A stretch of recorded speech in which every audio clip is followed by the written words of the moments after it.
Hello friends. तो चलिए आज जानते हैं कि real GDP and nominal GDP क्या है और दोनों के बीच में अंतर क्या है। तो रियल जीडीपी और नॉमिनल जीडीपी को समझने के लिए थोड़ा एक एग्जांपल से समझते हैं।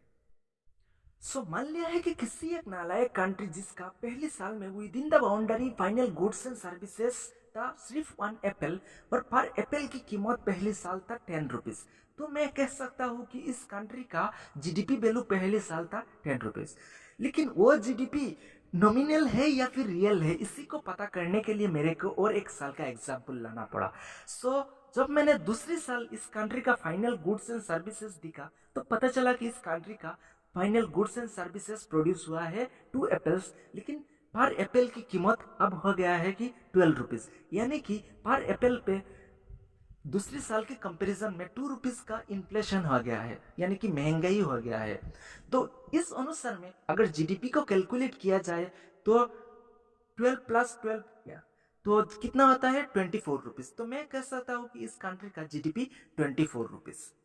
लेकिन वही 24 रुपीज में से अगर मैं वो पहले साल के कंपैरिजन में जितना प्राइस राइज हुआ है पर यूनिट पे 2 रुपीज करके, तो टोटल 4 रुपीज प्राइस राइज हो गया है। अगर वही 4 रुपीज प्राइस राइज यानी इन्फ्लेशन को डिडक्ट करके अगर मैं जीडीपी कैलकुलेट किया होता तो तब मेरा जीडीपी होता 20 रुपीज।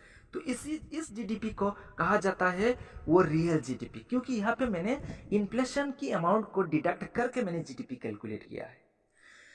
अगर मैं इन्फ्लेशन को अमाउंट को डिडक्ट नहीं करके, यानी कि 24 रुपीज जैसे ही था, अगर वही 24 रुपीज को मैंने जीडीपी मान लिया होता तो इसी को कहा जाता है नॉमिनल जीडीपी, क्योंकि यहाँ पे मैंने इन्फ्लेशन को डिडक्ट नहीं किया है, इन्फ्लेशन को ऐड करके मैंने जीडीपी को मेजर किया है।